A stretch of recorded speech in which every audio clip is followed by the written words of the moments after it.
शुचि विश्वास जी, आज फिर केंद्रीय गृह मंत्री अमित शाह ने कहा कि जब कांग्रेस थी या बसपा थी या सपा थी, हिंदू आस्था का विकास नहीं हो पाया। या फिर जब इन्होंने एक और मुद्दे पर कहा कांग्रेस पार्टी के कि वो सबूत मांगते हैं जब सर्जिकल स्ट्राइक हुई या एयर स्ट्राइक हुई। ये उत्तर प्रदेश के चुनावों में क्या अहम मुद्दे हैं आपकी दृष्टि में? बाबर और आक्रांता करते हैं, कभी कभी गलती से भी नाम लिया करिए, आपके सर पर मंडरा रहा है। 4.5 किलोमीटर तक गांव बना लिए हैं, इंफ्रास्ट्रक्चर डेवलप कर लिया है, सड़कें बिछा ली हैं, आंखें बंद हैं या पीएम केयर में फंड लेके जुबान बंद हो गई है। ये इतने कायर लोग हैं कि इनके प्रधानमंत्री भी एक प्रेस कॉन्फ्रेंस नहीं करते हैं। क्या ये आक्रांता और देश की बात करेंगे? अब आए राम, देखिए मर्यादा पुरुषोत्तम राम और ये राम के द्रोही चंदा चोर चंदा जीवी चंपत राय को चंपत कर दिया क्लीन चिट देकर, और जो मिनटों में करोड़ों का खेल किया उस जमीन पे, उसकी जांच कौन कर रहा है? उसमें महापौर का इन्वॉल्वमेंट है, उसमें संघ के प्रचारक का इन्वॉल्वमेंट है, और जांच कर रहे हैं डीएम अधिकारी। तो क्या डीएम लेवल का अधिकारी अधिकृत है जांच के लिए? तो वही जब सबके सब भांग ही खाए हुए हैं, राम को बेच के जो लोग खा रहे हैं, और इन चंदा जीवियों ने इतना विकास, सबका साथ और देश भर का विनाश। क्रोनी कैपिटलिस्ट को छोड़ दीजिए, एनसीआरबी के आंकड़ों भी ये टॉप पर है। एनएसएसओ के डेटा में ऐतिहासिक बेरोजगारी है। नोटबंदी के बाद से एमएसएमई, स्टार्टअप्स और एंटरप्रेन्योर्स की हालत खस्ता है। करोड़ों लोग अपना रोजगार गंवा चुके हैं, और आत्मनिर्भर बनाने के नाम पर पकौड़ा तलने का रोजगार देते हैं।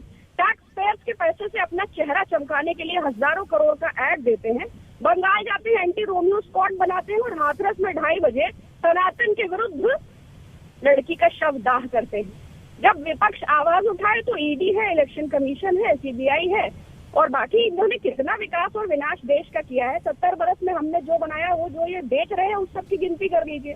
कोरोना कुप्रबंधन की बात की जाए, हेडलाइन मैनेजमेंट की बात की जाए, लैक ऑफ लीडरशिप की बात की जाए, और इतने बुद्धिजीवी और इतने ज्ञानी हैं कि मोर मोरनी के आंसू से बच्चे पैदा करते हैं। बारिश ना हो तो मेढक मेढकी की शादी कराते हैं, गोबर से स्नान करते हैं, गाय को सहला के ब्लड प्रेशर का इलाज करते हैं, भाभी जी के पापड़ से महामारी बढ़ जाते हैं, उससे भी ना हो तो ताली थाली घंटा दिया।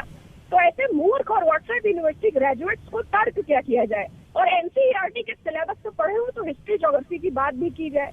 ये तो सुबह सुबह जो इनके ऊपर ज्ञान आता है, 2 रुपए 40 पैसे में जो पवन शर्मा, रजिया बानो वाला, जो गुरु नानक और कबीरदास सबको एक में मिला के, तो ऐसे छल प्रपंच और पाखंडी ढोंगी लोगों का ना तो कोई वजूद है, और ना मुझे लगता है प्रेम शुक्ला जी, इनकी कोई उपलब्धियां हो। प्रेम शुक्ला जी, कांग्रेस पार्टी भी यही कह रही है कि असल मुद्दों से ध्यान भटकाकर आस्था के मुद्दे पर चुनाव कराने की एक तरह से साजिश है कि लोग असल मुद्दों पर प्रश्न ना पूछे।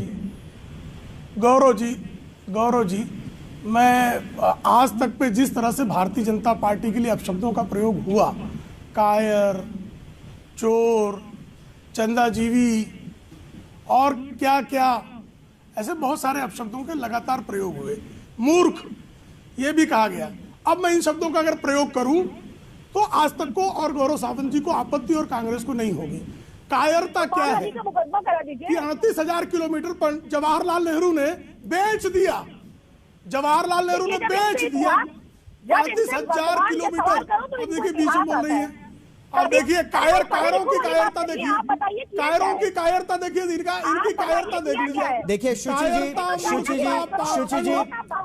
जी, जब आप बोल रही थी तो कोई नहीं बोला, मैंने किसी को नहीं बोलने दिया। शुचि जी, जब आप बोल रही थी कोई नहीं बोला, अब आप चुपचाप सुनिए। बहुत शांति से जब आप बोल रही थी कोई नहीं बोला, अब आप चुप रहिए। प्रेम शुक्ला जी, अब आप उत्तर दीजिए।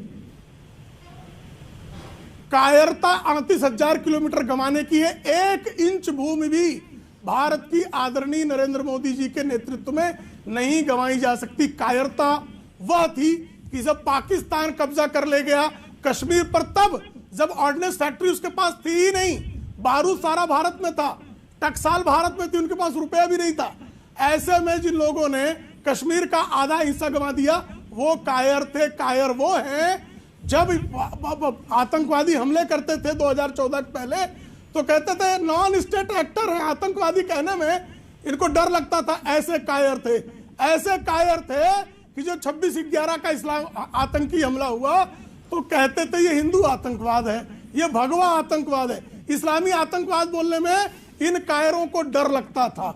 मूर्खता आलू से सोना बनाने वालों से बड़ा मूर्ख कौन हो सकता है जी? हिंदी के शब्दों का जिसको जो है अर्थ और प्रयोग भी ना ज्ञात हो और ऐसी मूर्खताएं आए दिन करता हो। मिस्टर बीन को भी जो है अपने व्यंग्यात्मक मूर्खता से पराजित करने के सामर्थ्य रखने वाले श्रीमान राहुल गांधी को अत्यंत प्रणम्य व्यक्तित्व हैं, हम उनको प्रणाम करते हैं, आप शब्द नहीं बकते हैं। आप जो मूर्खता की बातें करती है तो उन मूर्खता का मूर्ख शब्द आपने कहा ना, चंदा जीवी शब्द। चीन से चंदा कौन खाया जी?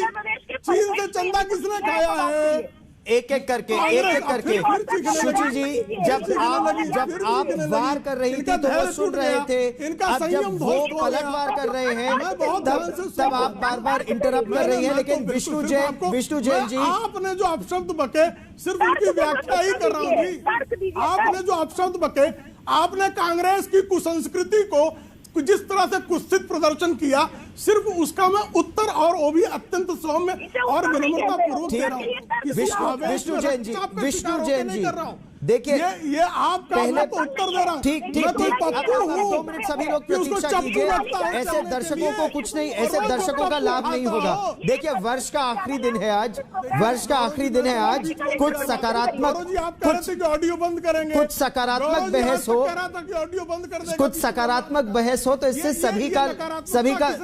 सभी का लाभ होगा। लेकिन विष्णु जैन जी, आईना दिखा दिया तो बुरा मान गए जी।